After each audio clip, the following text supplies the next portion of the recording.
of oh, hang on, there we go. And I'm going to try to download that to you in the next sort of 30 minutes or so.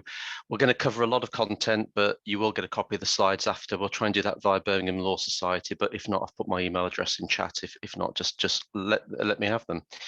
So my background, broadly, I've tried to sort of fit everything almost on a page, really, where I started life as a corporate finance lawyer in a firm with Clark, which was Rag & Co at the time.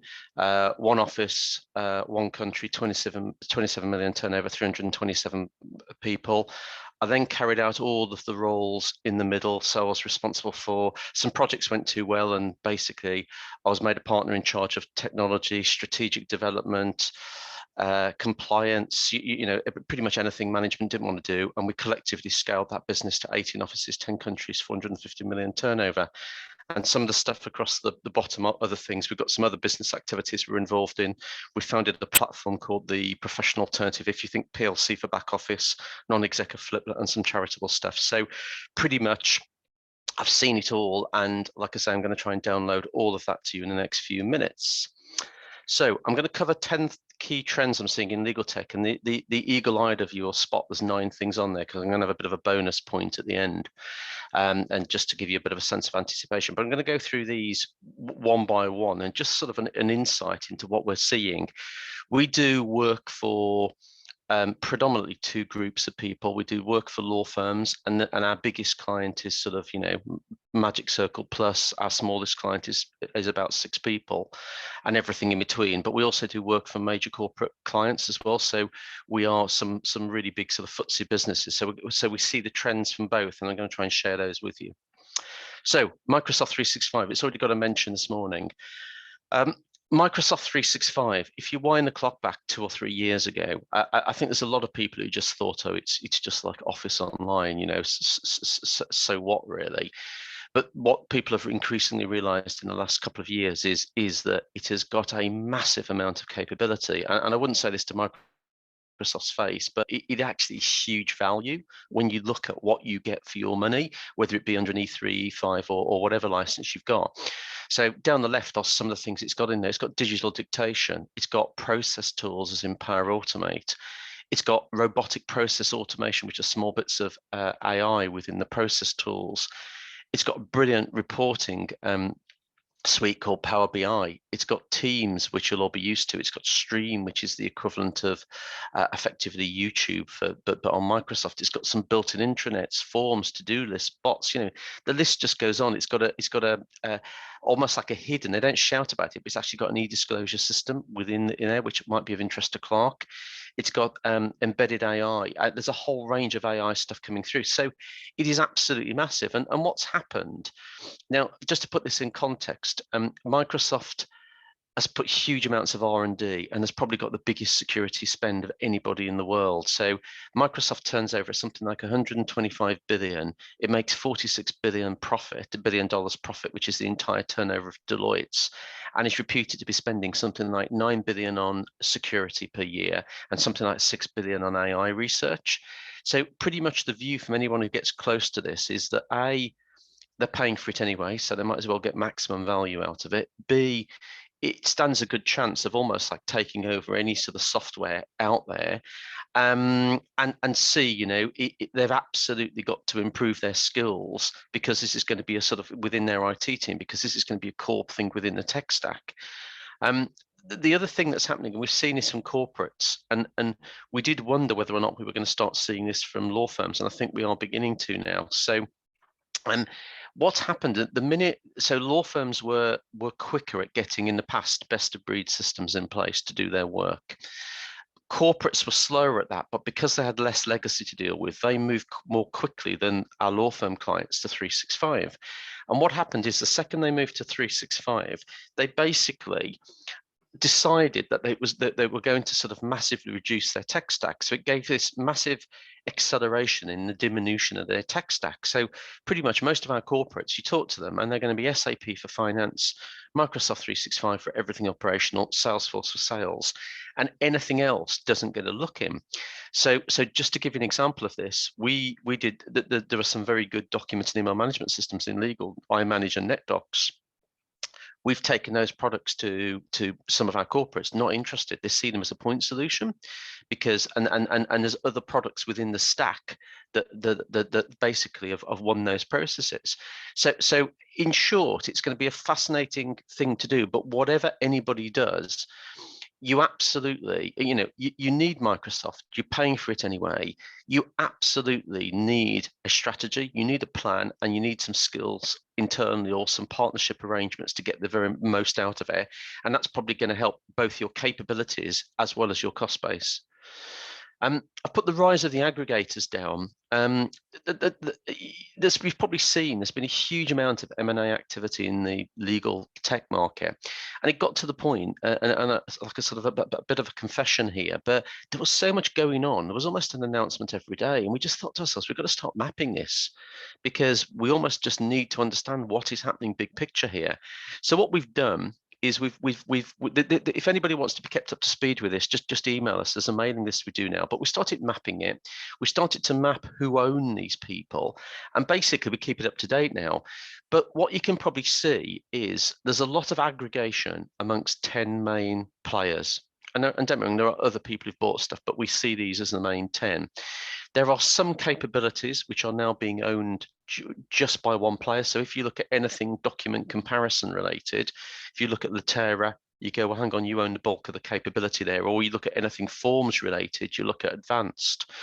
And then if you look along the bottom, there's a lot of private equity ownership in there. And, obviously they'll be trying to maximize revenues. Now, I think this gives some rise to some different tactical moves for many of our clients, because I think on a positive front, I think that one typical complaint about some of the providers has been that there hasn't been enough support, and this is a real opportunity to professionalize support. I think to Access's credit, and you'll see Usha's name under the Access column, Access have got a strategy where they are trying to bring everything together in an integrated way, and I think you could look at Access in all honesty and say you've got a plan, unlike some of the other vendors that you look at and you go, well, hang on a minute, where are you going with this? What is the plan? Are you going to end of life stuff? But sorry, I think the key message for everybody, A, we've got to keep an eye on this. B, you've got to understand what your vendor stands for in the future. You've really got to understand your vendor roadmap, because they're going to become much more holistic in terms of how they approach things. And you want to make sure that you're working with a vendor who has actually got a plan, and a plan that you buy into. I've put the need for cost control, and this flows a little bit from the last slide. So first of all, just a bit of history on legal tech spend. For years, people refer to this metric of 5 or 6% of turnover being spent on IT, and to be honest, this was a complete and utter nonsense, because the profit models of firms vary immensely. So 6% for one firm is a very different number to 6% for another firm. The only real metric that made sense was our IT spend per user, because that was a true reflection of your efficiency and buying power. And the other thing is, you don't have to be a genius to realize that if you look back 10 years ago, 20 years ago, we're doing a huge amount more now than we were doing. And in addition to that, we've got massive areas of spend like cybersecurity. So anyway, in short, after 30 years of lobbying, PwC, who produce what is probably the best or the most comprehensive law firm survey every year, they've done it for 30 years, have finally this year, I regard this as a victory, have produced an analysis showing spend per user on IT. And what you'll see here broadly is the smaller you are as a firm, basically, the less you are spending. The typical spend in SME firms is circa 6-7K per year per user on IT. But so that's very much a snapshot of now. What the big message though to everybody is, Spend and managing your spend is going to become key for lots of different reasons. You've got the aggregation of the vendors. You've got everything is moving onto a SaaS model, a monthly figure, and actually your cost control gets a lot harder there. I think some of the services, particularly those that use AWS or Azure, you basically have got a consumption model there. So having as a key priority within your firm and your function, almost cost management, is going to be absolutely key going forward. Many of our clients are now just looking at 365 and going, right, the world is getting more complex. We're paying for 365 anyway. We're going to use it to maximum extent. I've put down understanding market tech, and just to be clear, legal tech, in my view, almost isn't a thing. Okay, so you look at most of the legal tech products we've seen over the last 30 years, and they manage information. Okay, they manage financial information, they manage documents and emails. There's very little legal work product that is delivered by legal tech. So you could argue, oh, there's a massive emphasis on areas like file opening. Well, is that legal tech or is that just file opening? And whilst legal tech hasn't pushed out and got under the skin of all these different areas because it's hard for reasons I'll explain, you've seen the growth of IP tech, dispute tech, contract tech, construction tech, death tech. So one of the problems we've got now, because we haven't expanded out, we've got all of these other technologies and platforms around us in each of our different practice areas that we have to operate in conjunction with. If you like, we're just a cog in the wheel. And this is just one example. Okay, so I've pulled up here a death tech example in probate. So Ezizent, which I struggle saying, this is a platform that has been created by two fintech entrepreneurs. And what they basically have realized is that the probate market is quite paper-based. It's quite distressing for people, takes a long time. I'm sadly dealing with some probate at the moment, and I'm almost shocked about how long everything is taking. And so what they've gone and done is produced a digital grant of probate. They've produced pre-authentication with different financial institutions, experience searches that automatically build a picture of someone's assets. What they're moving in a direction of is dashboards with auto calculations, settlement, and auto payment fulfillment. Now, if you look at it, you could argue that any legal tech system should have done this years ago. Any government system should have done this years ago, but they didn't. And if I was in this market, I'd be looking at this and going, well, my life, is this going to dominate this market? If so, actually what systems I've got are becoming or very, almost irrelevant. All that matters is, how do I interface with this platform? And everybody operating in any area has to really understand what market tech is happening in their area, what dispute tech's going on, what contract tech, what prop tech, because we need to fit in with this. So need to build capability. This is another thing that I think is quite important. So what has happened over the last few years, you've had probably 25 years of quite dull legal tech, dull tech as I refer to it, pretty much infrastructure systems. You've then seen all these startups come along, and you've seen some firms, and some innovation people in firms almost act a little bit magpie-ish, trying to buy everything. And that's a non-sustainable model. And to be frank, if you're competing against big firms, you can't do it. It's not going to work. Sooner or later, if you're competing with, I don't know, DLA, your cash is going to run out before DLA's. So what you have to start doing is thinking through capability. So this is a still simple example. So if you look at non-contentious work, just stuff around documents, you've got to start thinking, rather than buy every product out there, you've got to say, what capabilities do we need? We might need a drafting capability to help us draft documents more quickly. We might need a playbook capability to analyze incoming documents. We might need an execution capability like a DocuSign. We might need a data extraction capability.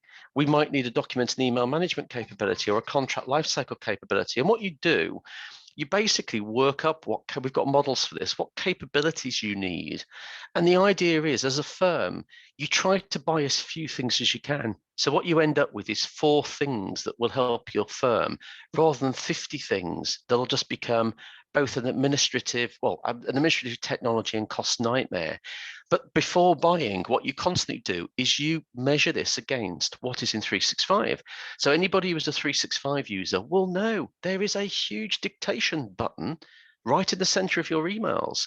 I've dabbled with this before and it's constantly improving. I used it the other day. An article which would have taken me probably 2 or 3 hours to do, I just basically use this, did it in probably about 40 minutes. And it's completely free. So why would I buy something that dictates something? So you've got to work up a plan and an investment timeline. But by working in this way and by focusing on capabilities, you can move faster and quicker and spend less money. And basically, you can deliver maximum benefit to your firm as in a much quicker way. And again, this is just, we do a lot of work with in-house teams. This is the sort of dialogue we're having with them, where what they're trying to do, rather than buy 70 different products, you're basically trying to end up with 4 products, which actually, and their whole ecosystem to run their function, to basically make sure they deliver the best possible thing. I've put the importance of ARR and product, and ARR isn't a person, it's just annual recurring revenue. Now, most firms out there have got no recurring revenue. Okay, you're delivering legal work, you're paid once for your efforts, you get to the end of the financial year, there's a rush to the financial year, and then the clock starts again. And you could argue that as law firms, we're busy fools. So if you're a software vendor now, you basically have everything's on an annual recurring revenue. You rent software. Every new client, it goes up in a sort of an exponential graph. Now, there's many firms who are beginning to catch on to this. So Kennedy's, best known to be an insurance firm. I think of them as a software house. They've got a whole range, and these aren't just little apps or anything. These are full-blown products they're supplying to the insurance industry. DWF, this is from their website. And not only are they delivering what are called technology-driven products, but they're packaging things in a certain way. Aosphere, apparently, the last conversation I had with the person who runs this is their electronic product division, which I think is now built using Neota logic. I was told that their recurring revenue was £23 million per annum, and it's still the most profitable part of A&O. And you go, imagine starting your financial year with 23 million of recurring revenue. Even if you can't deliver products, now TLT, big firm in some ways, but not a massive firm. I think they realize that they might not have the firepower to develop products. So what they've started doing is reselling products to their clients. And that's almost as a value-added reseller model with different services bolted on, overflow services. But they're all smart ways to make money. And again, you almost need a product strategy, or got to start thinking of ARR, using ARR to actually deliver services in a different way. I've put creating an operating platform for the future. So, I mean, this slide just demonstrates, this was sent by a professor pal of mine, and all the different changes that we've seen in the world over the last few years. And if you look at the bottom left, that's certainly what we see in the Southwell household. TV's getting thinner and people getting fatter. But the top right as well, we see that it used to be that you were pulling your children in from playing football, and now you're getting them out of the house. So massive exponential change we've seen, and where that takes us is, you've got to look at this in the context of law. So law is an $839 billion business. And we've got technology, but very little of that technology has gone to the delivery of law. So we're an $839 billion analog market, which is just a colossal opportunity.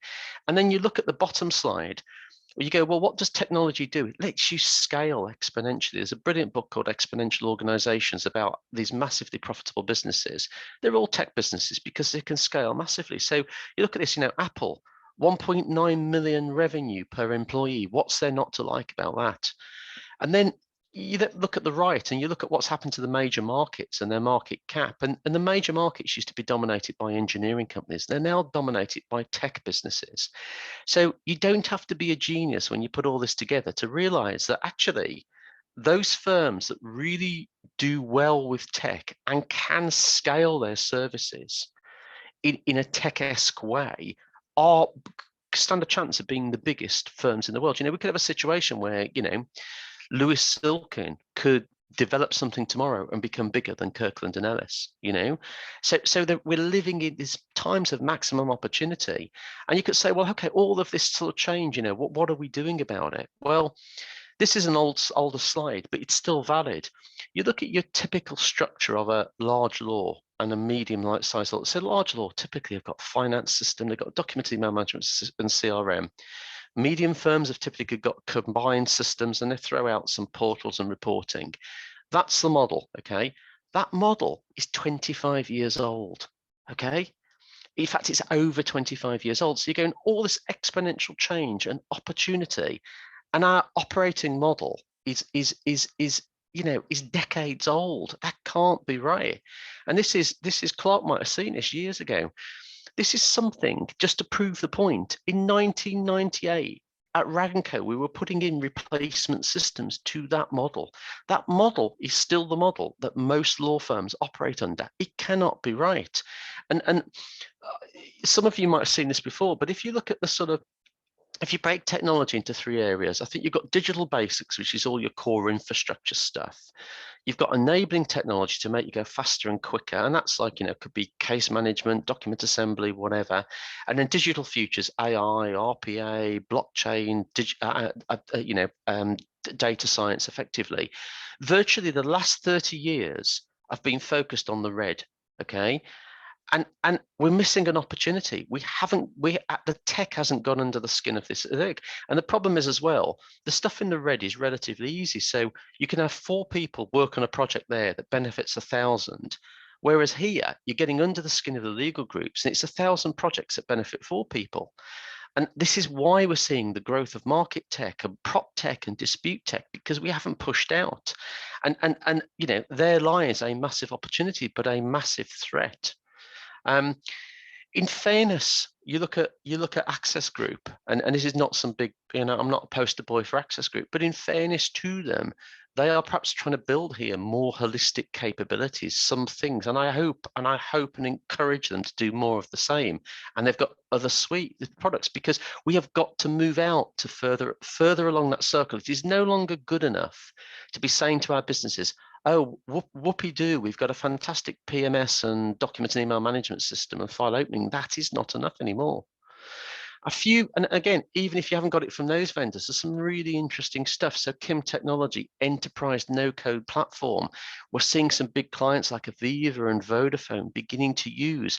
Ernst & Young have got a massive number of licenses, and it's a no-code system that lets you configure things to deliver legal work more quickly. Fliplet, no-code app platform. I'm a net of this business. It's really look at their website and look at some of the types of things being done. And there are some people beginning to try and use this as a platform to run their business now that you're more agile. Other tools like Brighter, again, no code, quick deployment.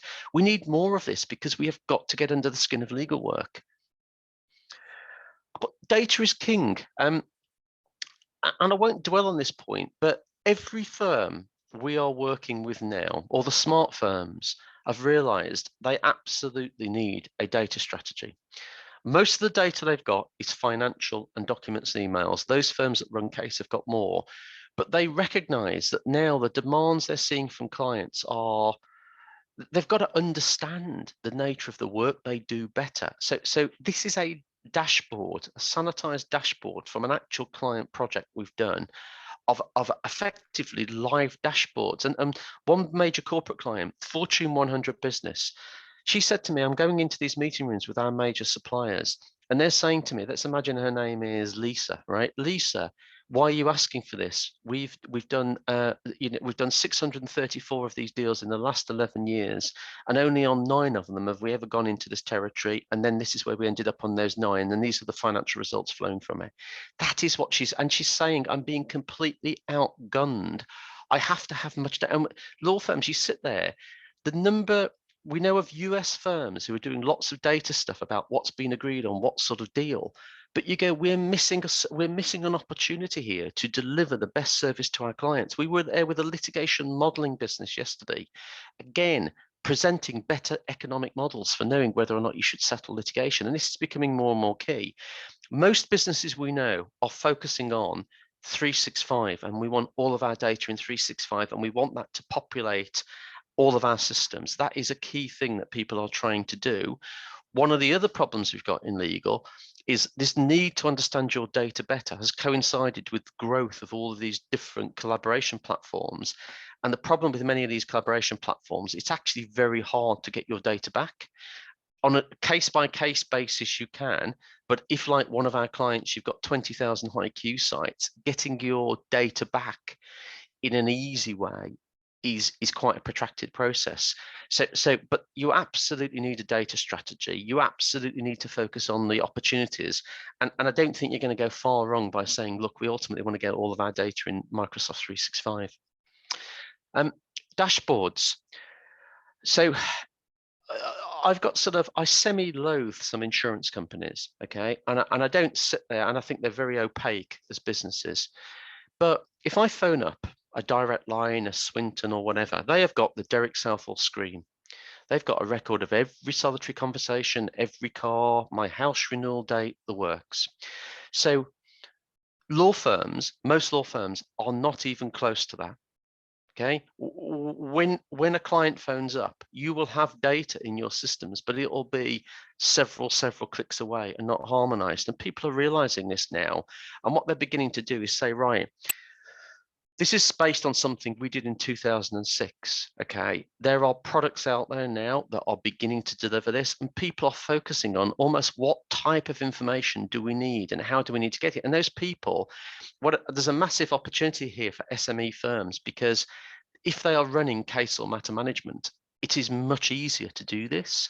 Whereas those firms running best of breed systems, it's a lot harder. And again, we've done a lot of work with this. And the analogy is, if a law firm were a car, at the moment, if you wanted to know what speed you were going, you get a report at the end of the month. If you wanted to change the indicators, you'd go into the boot. That isn't good enough anymore. And we've got all sorts of primary, secondary, and tertiary dashboards within firms. But I think the 5 must-haves for me are every firm's got to get themselves to a point where they've got a client-centric dashboard, every bit of data about a client, the client phones, it's there. Matter-centric dashboard, where you've got all the matter information, but together with billings, together with news on the parties, everything. You've got a team-centric dashboard for actual and virtual teams. If you're selling, you've got a target-centric dashboard showing all sales activity, and then you've got a personal performance dashboard. But to deliver this, you've really got to break down some of the silos in the business services teams, because this is all about what people need to see, not the core systems, not the HR system, not the finance system. Final thing I'm just going to talk about is the rise of the client, and then I am going to shut up and so you can listen to more interesting people. Years ago, well, for quite a few years, clients didn't have access to very good systems. So back in 2005, they pretty much had the Microsoft suite. We're really seeing the ante being upped by some, not all clients, and they're really getting their hands on some interesting technologies, and they're winning that business case now. There's been zillions spent on finance transformations and HR transformations. Legal are now getting the budget. And the reason this is happening is basically in the top left, there's been a massive proliferation in demand for legal functions. Bottom left, they started increasing using external firms, but the law firm prices were completely outpacing their costs of running a business. So what they then did was the stuff on the right, they increased headcount, which has increased nearly threefold in the last 10 years. But they then get to a point where they're under headcount restrictions. So that takes them to tech. So we're starting to see some very sophisticated tech operations in law firms, in in-house teams already. There's legal spend on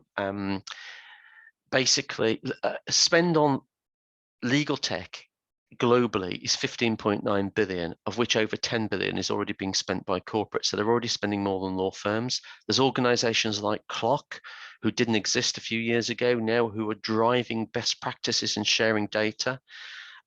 This slide you can look at your leisure. I don't fully agree with this, but these are some of the systems being put in place by your clients. And, if it were a racetrack, law firms have been at the front of, if you like, at the race. But then what's been happening in the last 3 or 4 years, the acceleration of in-house teams is really interesting. And these are some of the out-the-box systems. This is a system called RepStore, now owned by Intap. This is a document and email management system, presents clients with all sorts of data, what matters have been going on for how long, how's this broken down by area. This is all leveraging tools like Power BI in the Microsoft stack, which again is accelerating things. This is a system called Alacrity Law. Again, this is out of the box information, diversity information, you name it. Rain and Court, this is an interoperability standard, 20 major corporates joining to better deploy legal tech. You've got all sorts of the big four are piling into this market and all sorts of people. This is a lady called Nicola Brooks, who I know, ex-head of operations at Travis Smith, now focused on delivering legal ops services to in-house teams. So the demands you're going to start seeing from their clients and how they're going to confront law firms, I think we're going to see a step change in. So, and you'd imagine, wouldn't you, given all of this changing market and this huge digitization, there'd be a lot of opportunity for law firms. So we act client side and we act on tender processes as well. This is what we're seeing. Or I don't mean this horribly. HiQ, well, perfectly good system, but the clients are now joking with us. Oh, what is any law firm going to call HiQ this time? And that is about as good as it gets from most law firms. There are some exceptions to this. We're seeing 2 or 3 firms who really are focused on the client, but there's a massive, massive opportunity here. And I'm not saying there's anything wrong with HiQ. I'm saying, given we are going through this period of unprecedented change and digitization and client sophistication, that you can't be a one-trick pony. That is not going to solve all of your problems. So just to close, what would I do in your position? These are just 10 takeaways. You've absolutely got to understand tech and your competitors and new competitors. This is going to get faster, not slower, and just got to get your head around it. You've got to really work up what your optimized platform looks like. The clue is to me, it shouldn't look like what it's looked like for the last 30 years. That probably isn't going to cut it. Talk to your clients, visit them, understand their tech strategy, understand what they're doing. Products and ARR, massive, massive opportunity. Do you want to be busy fools? Why not be paid more than once for your efforts? Do you need to partner with anybody? You may not be able to do all this yourselves. Think about these platforms in other markets you operate and how you deliver. Data and understanding data will be key, as is control. Think about the capabilities you need as a business, and also how your team needs to change. Most people are realizing they need a lot more 365 skills in their team. Cost control and consumption is going to become more and more important. And you absolutely need a Microsoft 365 strategy. What are you going to use it for? What aren't you going to use it for? Just going to finish on one quote.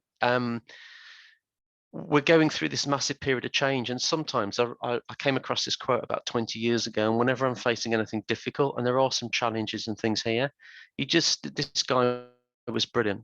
And basically, the sole question you're going to ask yourself is, if you were the best in the world, what would you be doing now? Because chances are that's what you should be doing, and that's what your best competitors are going to be doing. So just stand back and almost decide, how would you wreck your business knowing what you know now about all this sort of stuff? And that's probably what you've got to do. Okay, I'm going to close. Slides will come through Birmingham Law Society. If not, hold your phone, QR code, send me a link and I'll send them to you. Brilliant. Thank you, Derek. Absolutely brilliant as always. Just going to leave Derek's slide up there for a second so you can take down the details. But I'm just going to start off with some of my takeaways there, and then we can open up the forum for any questions or comments. And it doesn't have to be a question, just a comment that maybe some of those themes and points that Derek has made have hit home. But some of my takeaways there. So, I mean, Derek's digital onion was in there, which if anybody's seen Derek speak previously, is always a key takeaway. And it's so good that people like myself and Sarah from Thornton's have stolen, evolved, and built on that for our own ends in terms of trying to convey why it's important for law firms to push beyond the boundaries of their previous tech strategy that was just focused on keeping the lights on. So some of the takeaways, the huge opportunity within the sector, massive risk and massive opportunity. If law firms don't evolve, then specialist nimble firms will eat your breakfast, really. was one of the key takeaways. And that the risk comes from, if you don't push outwards in that digital onion of Derek's to be able to start transforming how you deliver services, then more nimble, potentially startups or will come in ahead of you and start delivering those more focused services, in a more autonomous, cleaner, quicker, easier way. I've meant data being super important and dashboards key to making better decisions, and 100% something that I've been seeing for a number of years. And it is common sense, isn't it? We've been running a tech company for 14 years prior to Access's acquisition, and better data makes better business decisions no matter what sector you're in. And it also allows you to identify the pains, the challenges, the opportunities to improve service for your clients. So yeah, dashboards, whether it be BI or whether it be third-party dashboards, absolutely key. I put there, opportunity to win commercial business via tech, something that once again we've seen. So if we think about Kemp Little being purchased by Deloitte down in London, Kemp Little, a tech-focused law firm of about 100 employees, picked up by Deloitte, and that the reason for their rise to kind of fame within certain sectors was a product that they created called the Dupe Killer, and it was from a tender that they entered to work on behalf of a client to help them chase down and prosecute those copyright infringements that their clients were dealing with. But they actually took it a step further.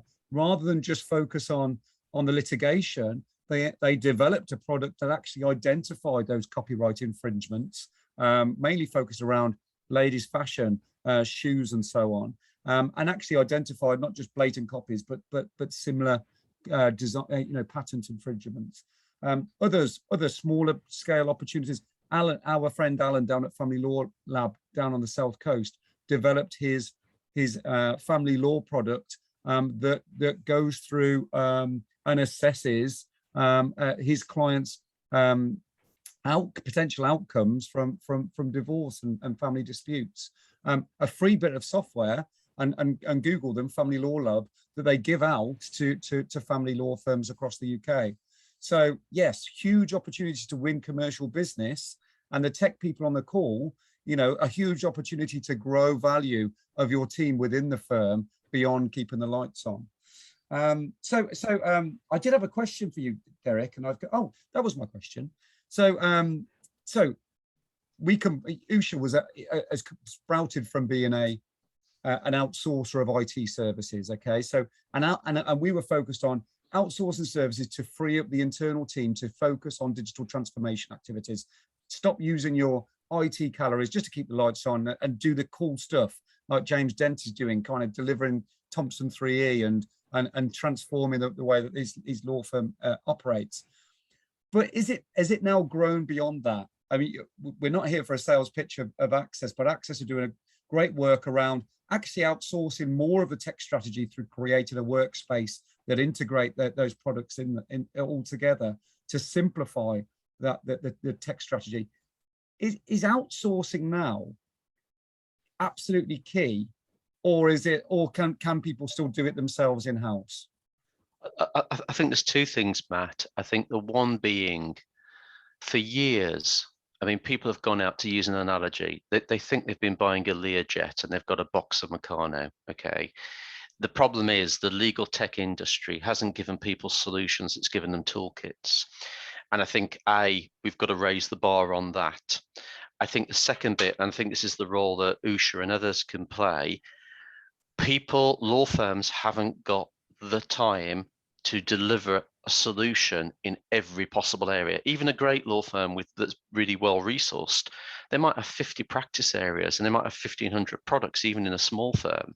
You haven't got time to go and do. So you absolutely need to partner with some people if you are truly going to deliver, if you like, productivity and client service enhancements. But we have got to push to me, there's only three solutions immediately. If you are going to deliver solutions, you either buy products that are properly solutions, so that exigent thing is a solution.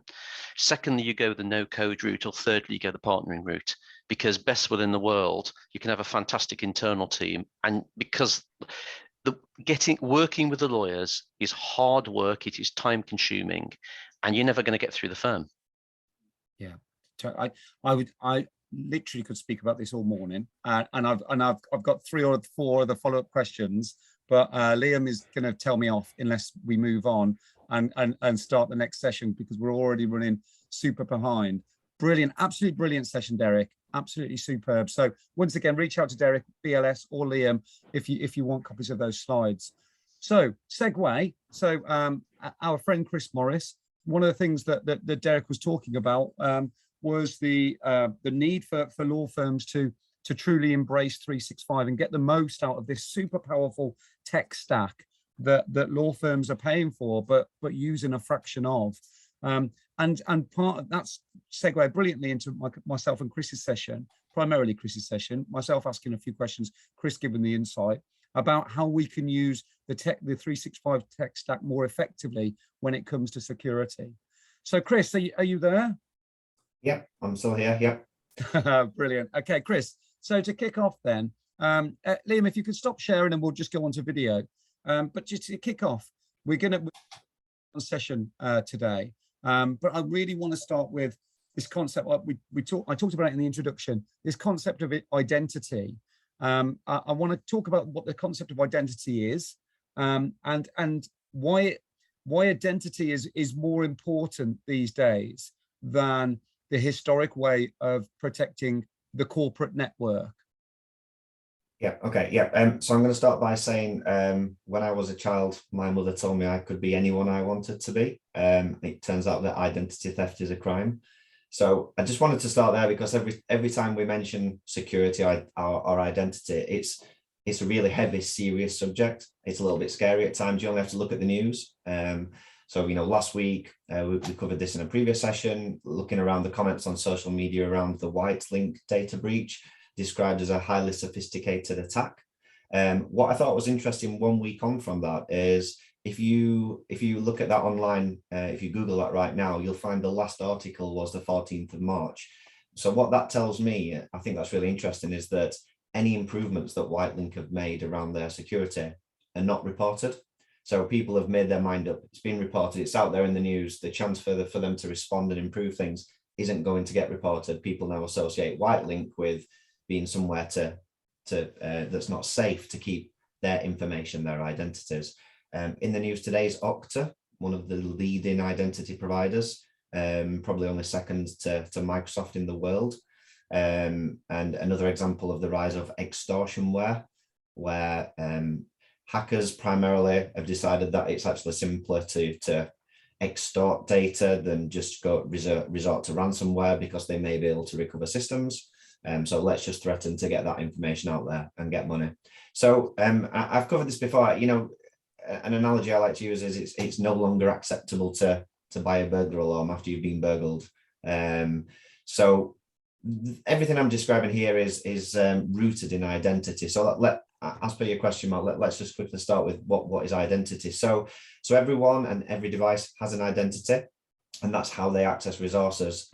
It's the way in which people and things are identified on your corporate network, and importantly in the cloud. Being certain about who or what is accessing your organization's data is a fundamental part of securing it. And this area is known as identity and access management. And it's made up of 2 key steps, really. So authenticating and authorizing. So authenticating is checking you are who you say you are, usually through combinations of user passwords, device, multi-factor authentication. And then authorizing is about granting you access to only the resources that you need to access. It's really important because some of the most common types of security threats that organizations face today are identity attacks. So these attacks are designed to steal the credentials that are used to validate or authenticate someone or something is who they claim to be. And common attacks include attacks like password-based attacks and phishing. And oops, I'm unmuted. So Okay, so how does identity differ? So how does it differ? So why is securing identity more important than the historic way of just focusing on the edge of network stuff? Yeah. So digital collaboration's changed. Everybody needs to collaborate, whether they're working from home, remotely, and they're on various devices. That was shown in the last 2 years, but they need to do this without it affecting their productivity. So, also the acceleration of people working from home, as we can see, on this call, I can tell you that I'm not in a really trendy office. This is my trendy spare bedroom. So enterprise security really needs to adapt to this. The security perimeter, which has traditionally been described as your edge firewall, as you described, Matt, it can no longer be viewed as the real perimeter.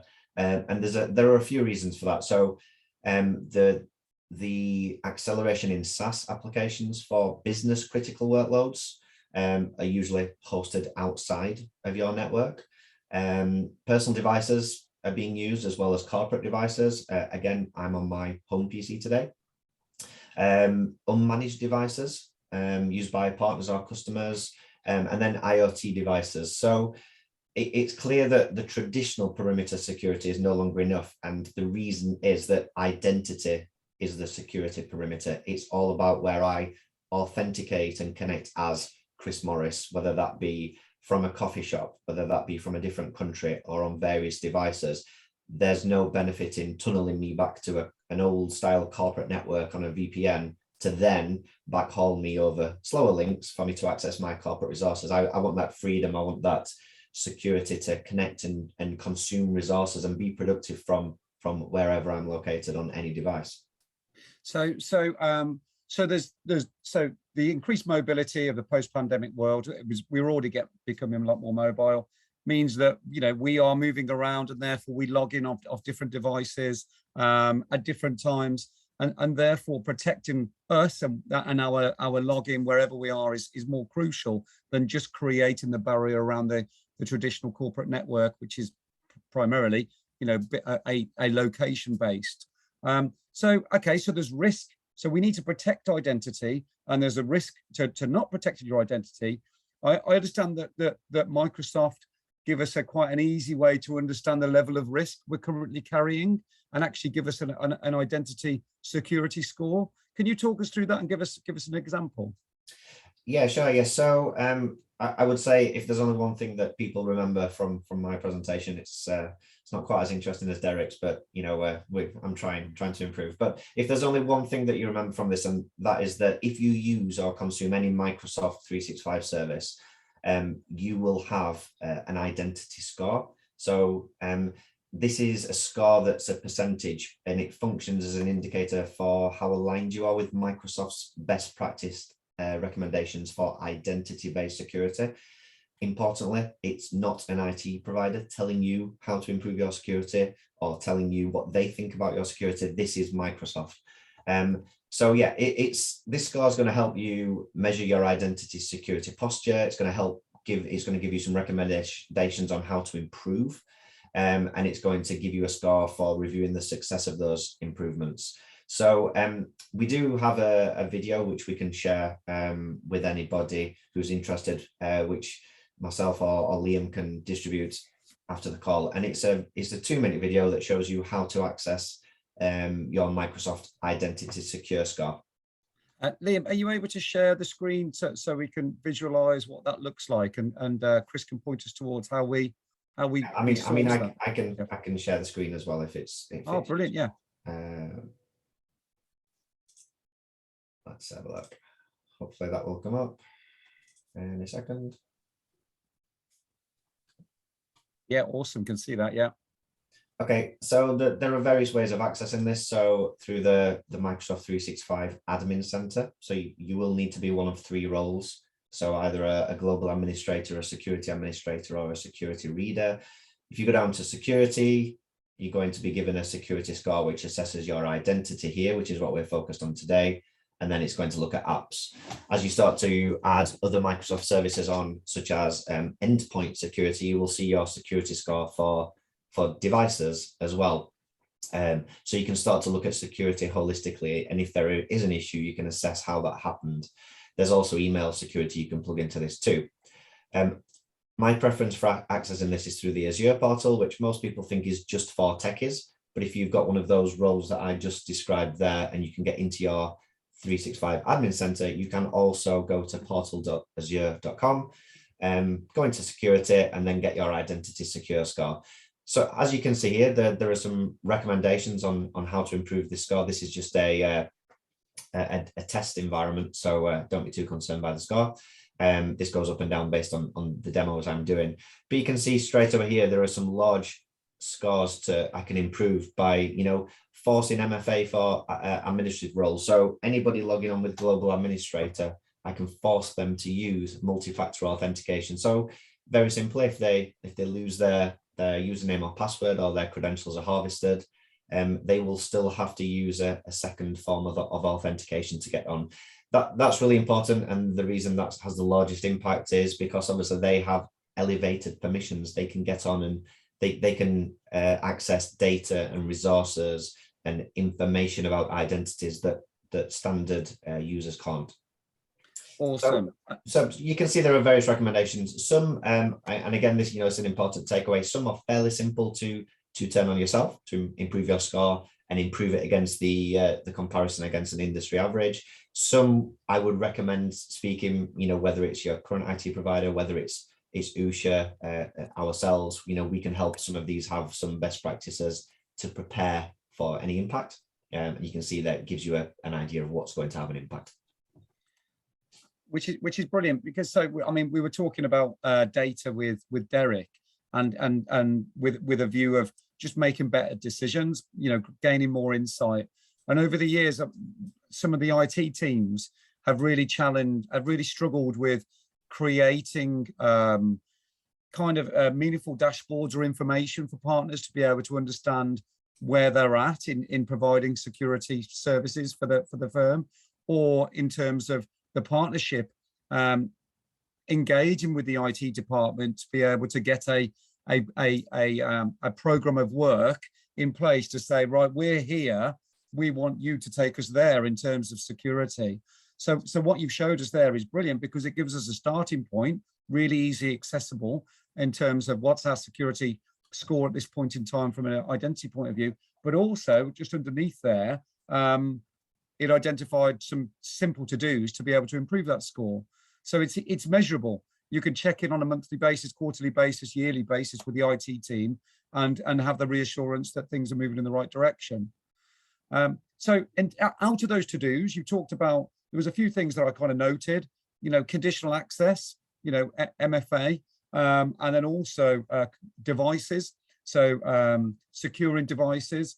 Do you wish to elaborate on those couple of things? And also, how are risks categorized? So we've talked about the overall score, and we've talked about ways that we can mitigate some of the risk. But how are users identified in terms of categories when it comes to risk? So are they identified in levels of risk? I got there in the end with a question. I think there was a question in there somewhere. No. So just following on from what Derek mentioned, he mentioned a couple of times that quite often people don't realize the full value of the 365 license that they've already invested in, because maybe they're only using email or just the Office applications.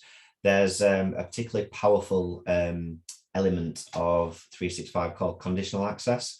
And that brings together signals. So it takes those signals and it makes decisions and enforces organizational policies. Liam, I don't know if it's possible to bring up that slide we have on conditional access. It's probably the one that's worth sharing. So you can take signals from devices, risks, applications, where people are located when they're authenticating onto your network. And then you can either allow access to your resources. You can, just the one below that, please, Lynn, that's the one. Perfect, thank you. You can ask for, so you can see here various signals going into the identity. and then make some intelligent decisions. Do we allow access based on those signals? Do we block access? Do we need additional security to verify this person? And a great example might be, you know, I'm connecting from a new location. You know, I've never connected from the west coast of US before, and I'm over on a business trip, and I connect from there. So it's intelligent enough backend to say, actually, we don't know if this is normal behavior. We're going, but it's not that risky because he's on his normal device. Let's challenge him with an additional authentication to make sure this is Chris Morris.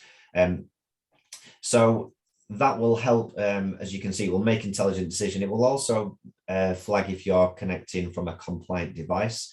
So again, building on what Derek said around the value, not realizing what's within the 365, we've covered conditional access and its signal-based intelligent decisions.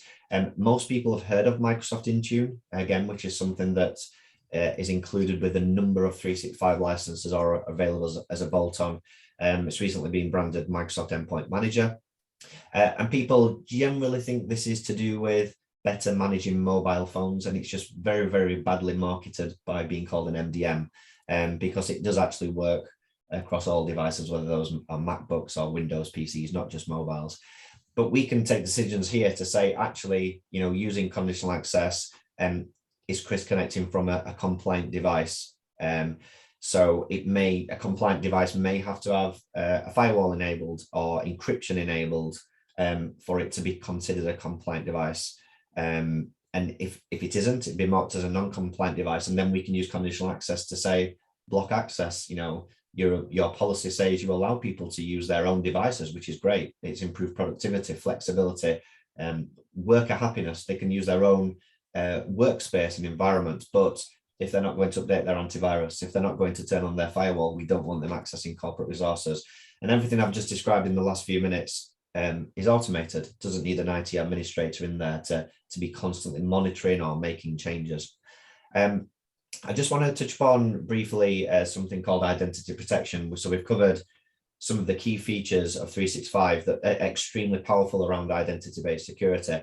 Conditional access and Intune, you'll probably find you already either pay for or are available as a very low-priced bolt-on. One thing which is a bolt-on, which is only included in the E5 packages, so not everybody will have access to this, is something called identity protection. So this is a service that enables organizations to view the security posture of any account. So Microsoft are analyzing around 6.5 trillion signals per day to basically create a baseline of security. And it allows us as customers and partners to take advantage of those deep insights when they draw conclusions from those trillions of daily signals. They take those signals and they feed them into a service called identity protection. And then that will allow you to use risk-based conditional access. So you can see down at the bottom there's a real-time risk. So again, there's no IT administration needed. So this is building on what I just described, and this is looking at when I authenticate with my identity, it's looking at, am I coming from an anonymous IP address? Is there atypical travel in there? You know, did I log on at 9 o'clock from Leeds? And then did I log on at 10 o'clock from, you know, Beijing? That's atypical travel. It's impossible to do that travel in that time. Am I coming from an IP address that's been associated with hacks or malware? Are there unfamiliar signing properties? Am I now connecting from a Linux laptop rather than a Windows laptop? And importantly, one that I really want to flag, and I have put this to the test in my demo environment, and it's super powerful, is leaked credentials.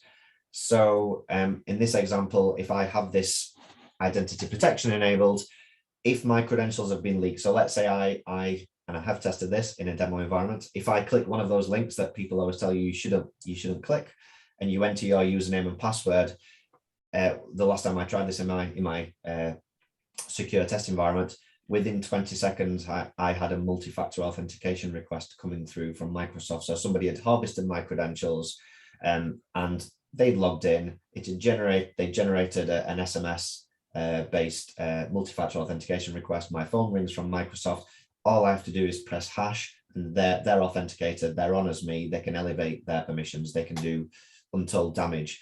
Using this service, it was automatically able to tell that my credentials had been leaked, that the person logging on as me wasn't me. They were trying to generate a multi-factor authentication request that wasn't me.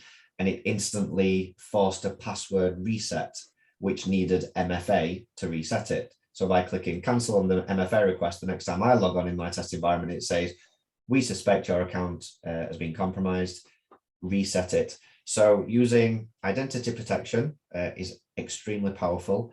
Using MFA, which is available to everybody, is the way you improve the security of your accounts by plus 99%. And then using another free service within 365, which again is included for most people, self-service password reset. If you look at the timeline of what happened there, sorry, not to labor this point, but I think it's really important, is from credentials being leaked to me being productive took around 3 minutes, and using AI and machine learning in the background, the systems were able to identify that it wasn't me.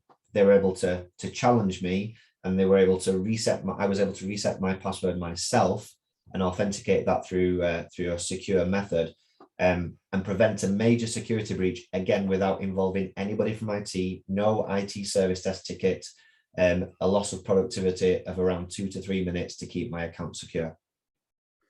So we've brilliant. So we've talked about the concept of what identity is. We've talked about how to ascertain your identity score, which is a great great window into where we're at right now. I just want to finish off just the next, finish off in about 1 minute's time. Just bring this to a close. So we've talked about identifying that risk. Then we've talked about how to protect against security risks when it comes to identity. So conditional access, compliant devices, and so on. What about the governance? So a starting point. So we need to understand, okay, well, what access do we have at this point in time? Would that be right? And then you've talked previously about the concept of access packages in terms of identifying what people have access to, and then moving forward, good governance in terms of what people should have access to. Could you give us just a quick whistle-stop tour of your thoughts around good identity and information governance? Yeah, sure. Yeah, I appreciate talking about governance, and I'm between people's coffee break as well. Might seem like a dry subject, but let me give that a go. So, we're talking about additional features of 365 here. We've covered the identity protection, and if you take the bolt on to benefit from some of those scenarios I just described, you will also gain access to Microsoft's identity governance features. So what is identity governance? So governance is concerned with the life cycle of identities. So people joining an organization, people gaining access to the correct resources, and what to do when people no longer need those resources because they've moved on to a new role, onto a new project, or they've left the organization. Again, the whole point is to manage that life cycle, do it through automated methods without having to keep putting service desk tickets in place. So it's concerned with, which users should have access to which resources, what are those users doing with that access, are there controls in place for managing that access, and can auditors verify that the controls are working? So that it's achieved through various methods. One of them is, a really important one is entitlement management. So this enables businesses to manage identity at scale, and it automates access request workflows, access assignments, reviews, and expiration. So it can help you manage groups, applications, SharePoint online sites for internal users, and importantly for external users as well. It grants you access to things like connected organizations. So if you are a law firm that's interested in M&A, for example, you need to start collaborating with the other business before a merger or an acquisition, or through a partnership. You can allow that organization to be connected. You can then start to collaborate on the same SharePoint sites, on the sorry, putting up a question really threw me there, Matt. Sorry. Sorry. So collaborating on the documents you want to work with in the future, you can manage those external identities in your organization. And importantly, with identity governance, you can bring that to a close. You can use something called access reviews, where every fortnight I might want to challenge people with access to my secure Teams sites. that has files on, I might want to challenge them every 2 weeks where they click a link to say, yes, I still need access and I've got to provide justification. I might want to set that as a default, you know, if they don't respond within 2 weeks, they lose access to that team site. So it's allowing me to constantly manage who has access. One of the important things to mention is quite often it's really powerful for new people joining a business, because new joiners, new starters don't know where to go to get the access they need. So this allows them to request everything they need in a simple way. The workflows will be in place, they will go to the correct people, and then we'll be able to manage that ongoing. So that's called entitlement management and access reviews that we described there, which are two key elements of identity governance. Okay, brilliant. Okay, so we're going to go to a break now, but my key takeaway there, or something that you mentioned at the end really resonated. Teams has become a little bit of a Wild West over the last couple of years for a lot of firms, just because of the rush to utilize collaboration tools. Derek put a slide up with all the collaboration tools that are now being used. You know, if we just think about Teams, that the amount of data spread across multiple cloud platforms now is pretty significant. So any steps that we can take to kind of rein that in and control it should definitely be looked into, you know, starting with Teams. So yeah, I think that so we'll save any questions. Please make a note of any questions that you have, and we'll do any questions all in one go at the end of Brian's session. For now, we're going to go to a networking break, but also a break for bathroom trips, refilling your cups, and so on and so forth. So Liam, we've previously done breakout rooms in the other sessions. Are we doing that within the Zoom session? We are indeed. We're at the mercy of Jess, who's going to be sorting out for us now. So no problem any at second, all. hopefully we'll get dragged into one of them rooms like no problem, like an alien invasion, as we discussed in the last one of the other Law Society events. So we're going to have 10 minutes. Let's get so we can keep it back on track. So 10 minutes. You're going to be split. It might be a bit shorter than 10, just to say, Matt, by the way, just so we do stay on track. Okay, so maybe 9 minutes. You're going to be put into your own little networking groups, but feel free to use that time to refill your cups and so on. And we're going to kickstart things again at 10:35 with Brian's compliance focus session, and then we'll do Q&A at the end of it. If that's okay, then please take us away, Jess. Pop us in the networking groups, and we will be back all together in 9 minutes' time.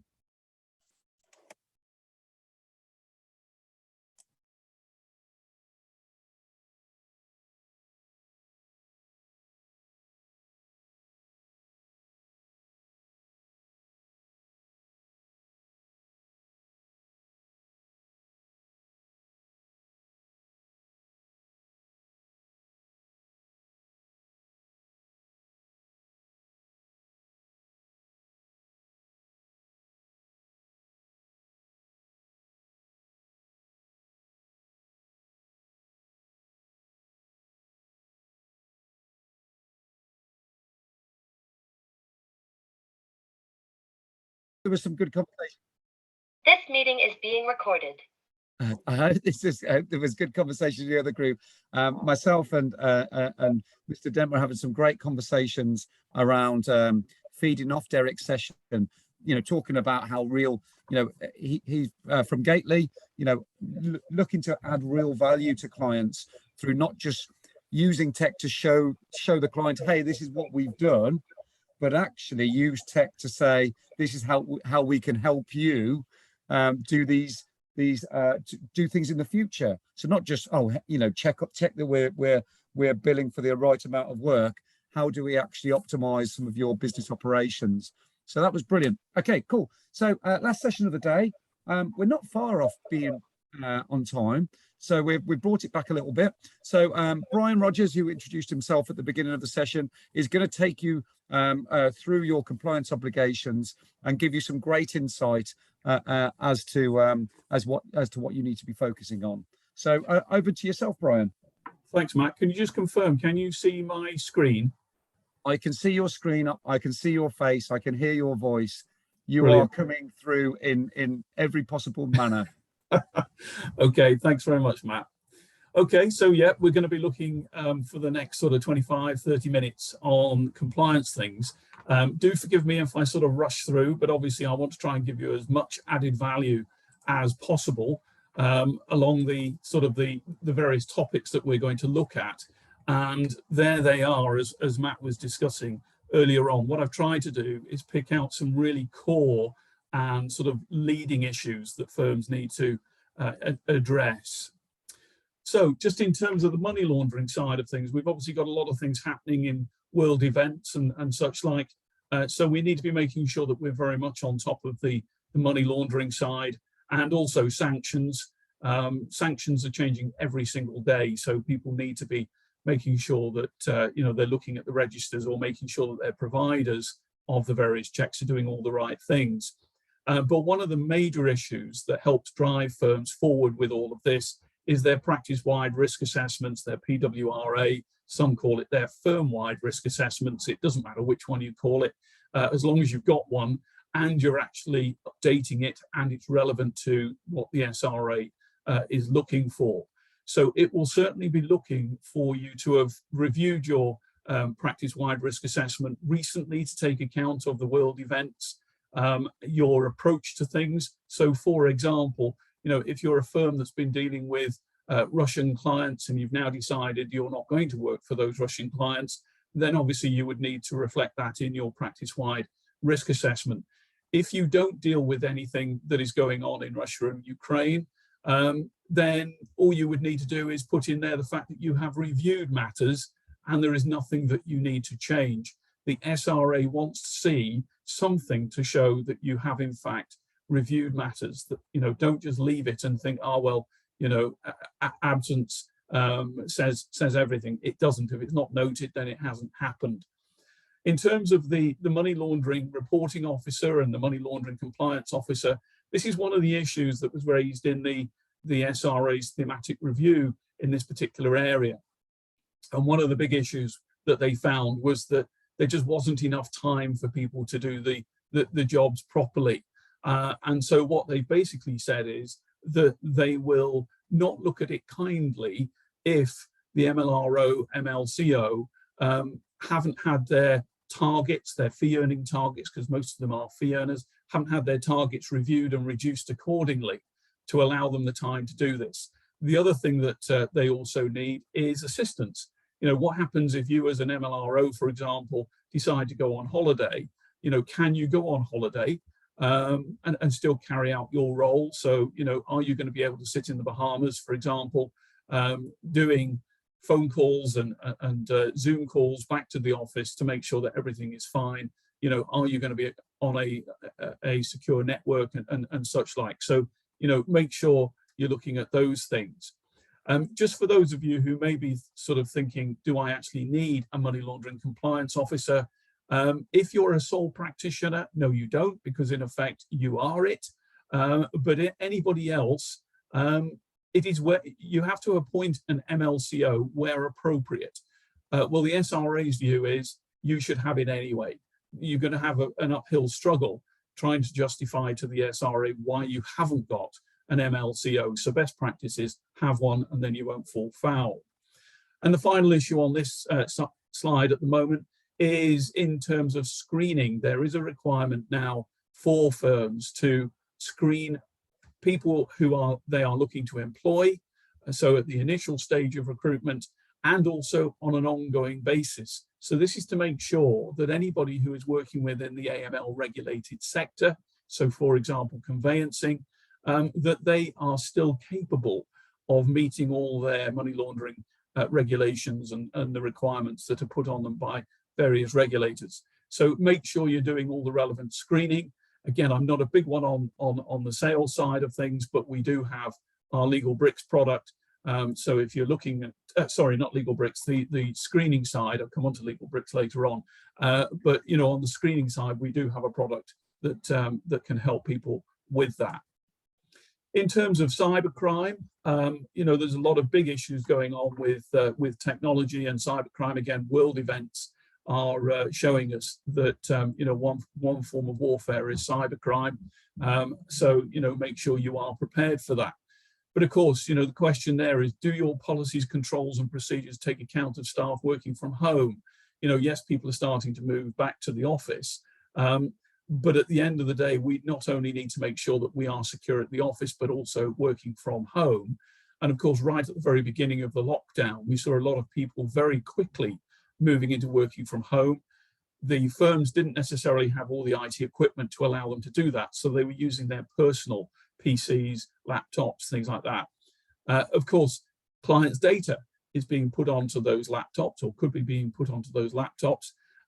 We need to be making sure that we know where our data is. So have we as a firm checked to make sure that, you know, if we're now moving back to the office, or we've then provided people with work-owned equipment, have we made sure that client data is not stored on the privately owned equipment? So, you know, there's a lot of things there that need to be considered in terms of working from home and the protections that, you know, people have put in place. One hopes that sort of 2 years down the line, firms have now got everything where it needs to be. But with our sort of shuffling backwards and forwards from working from home and working in the office, we need to be making sure everything is, you know, where it should be and as it should be.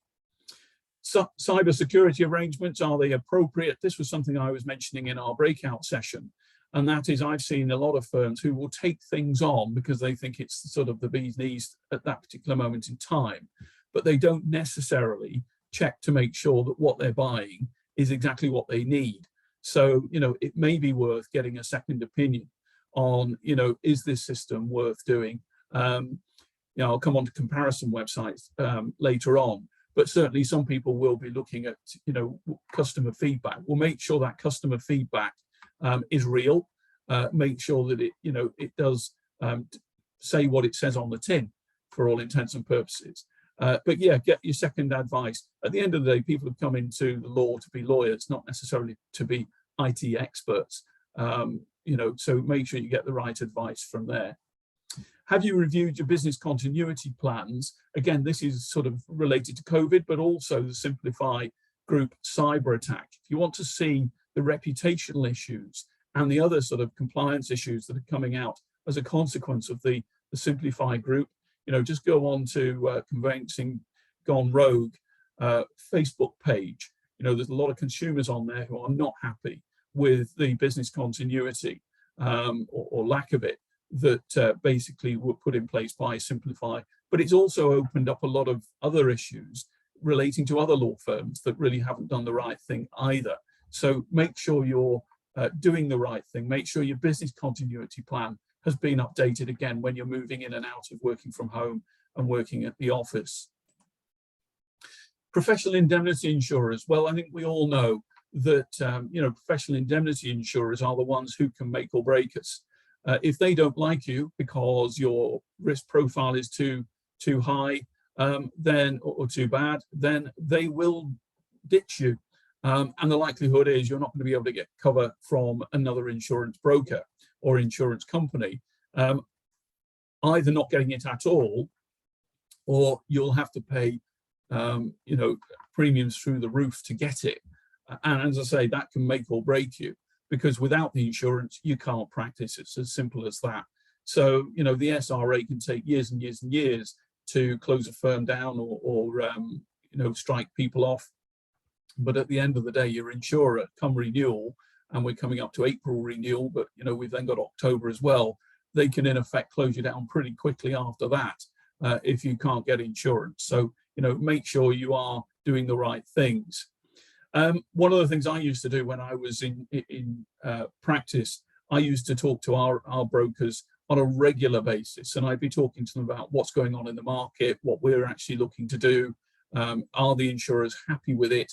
And, you know, I very much had a sort of, you know, if in doubt report. It was not a matter of being frightened of putting your head above the parapet. We had such a good relationship with our broker and insurer that yes, we put something on the potential claims list, but we'd probably take it off 3 months later because nothing had materialized. So it's better to be over cautious rather than under cautious, because at the end of the day, if you don't report, then of course insurers can reserve their positions and not pay. So don't be in that sort of position. There are issues with insurers. They don't like surprises. we are seeing a lot more firms now dealing with cryptocurrencies and other crypto assets. Insurers don't like those for obvious reasons. They're very, very high risk. And therefore, some of them have said, you know, if it comes to renewal and we find that you've been handling crypto assets, we won't cover you. So before you move into any of these things like mergers and acquisitions, you're looking to close, whatever it is, make sure that you touch base with your insurers in one way, shape or form. You know, again, you don't want to find yourself taking on something which you think is, you know, new and novel and innovative, and then find that you get to your insurance renewal and all of a sudden your insurer doesn't want to cover you because they see it as being too high risk.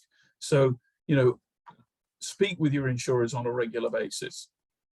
Continuing competence, this is something which is going sort of through the wash at the moment with the various regulators. We've got the Competition and Markets Authority leading this one. They're putting pressure on the Legal Services Board, and obviously they're then putting pressure on the SRA, and they're putting pressure on law firms. In effect, a report that came out has said that consumers do not believe that solicitors are as competent as they make out. And while that is there, then obviously, you know, the regulators and others will be putting pressure on to make sure that people can show that they are competent.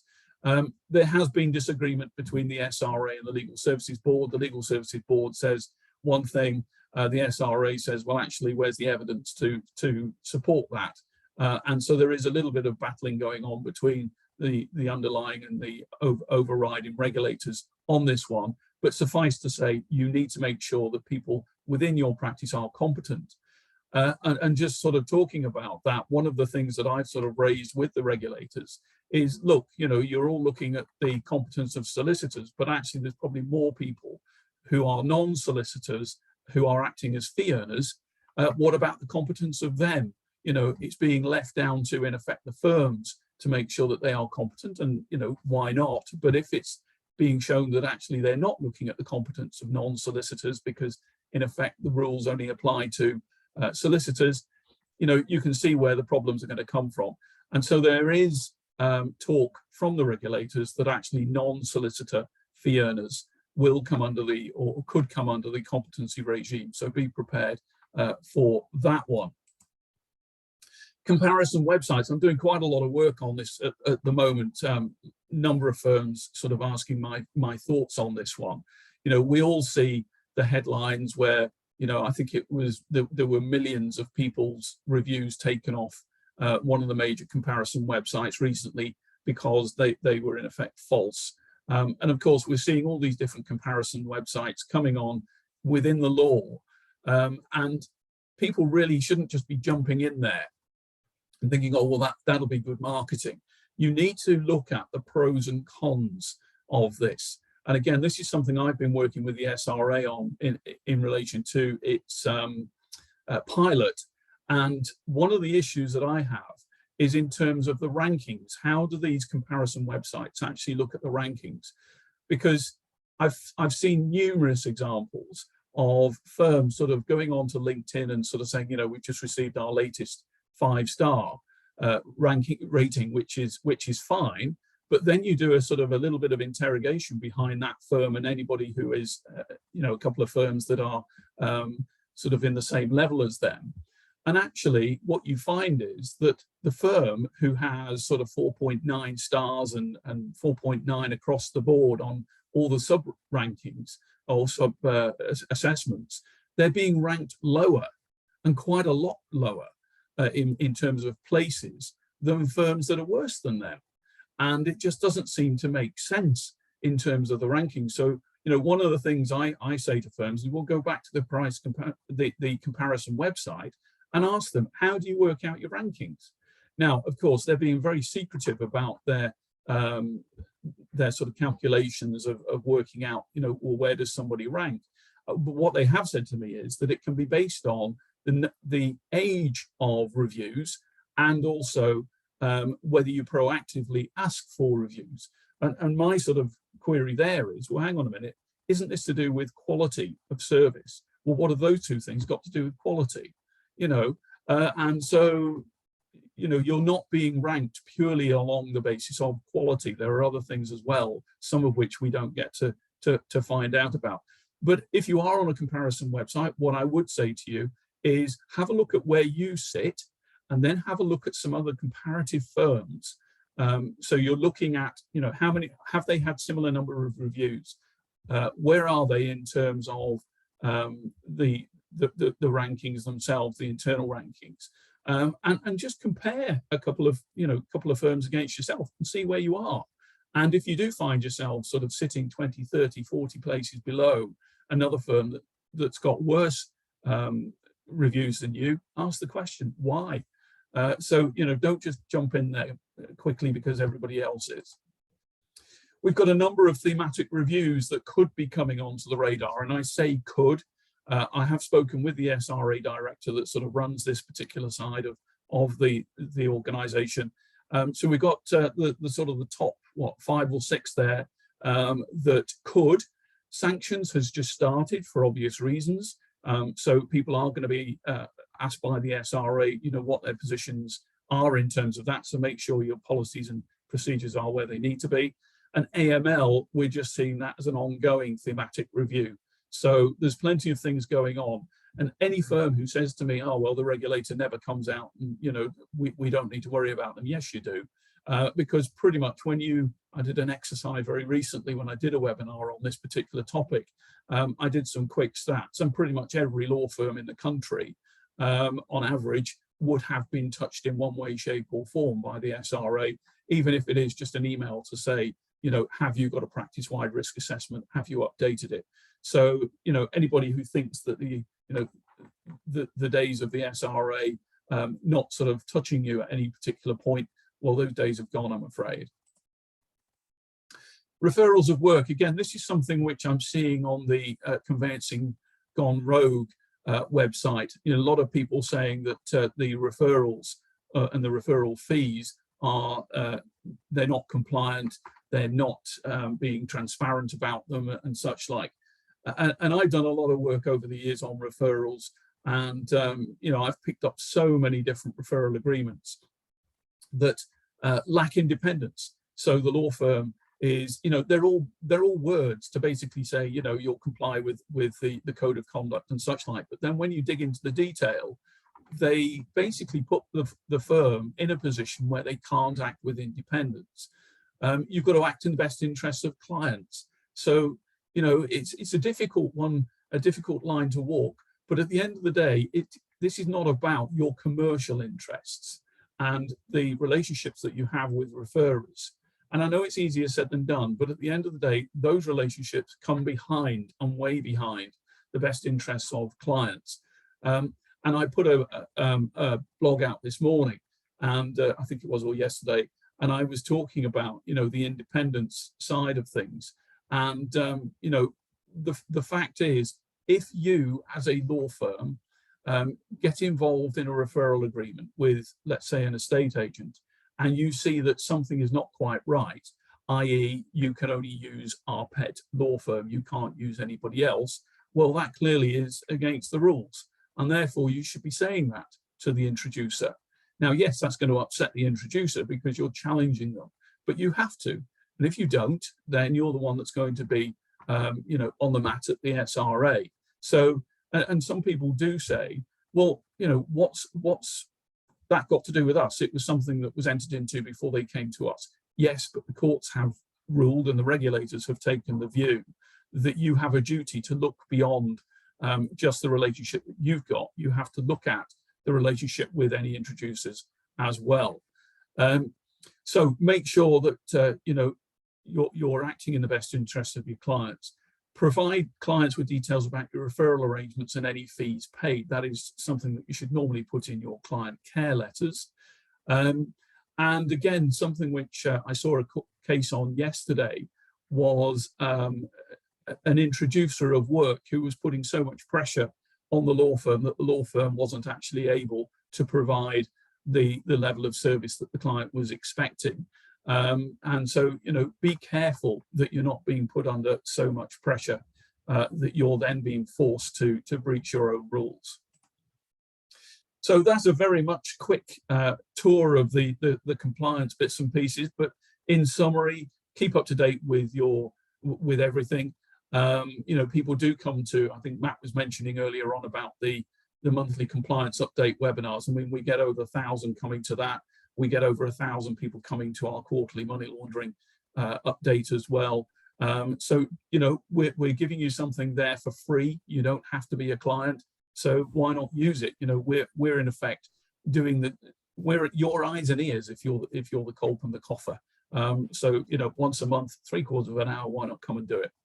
Provide appropriate training to all staff. You can't just have policies and procedures in place, but not train your staff on them. So make sure all staff, and I say all staff, going back to the competency point I was making earlier on, you know, you can't have receptionists sort of being missed out of your money laundering training and then wondering why things have gone awry when the receptionist gets a brown envelope stuffed with £5 notes in it.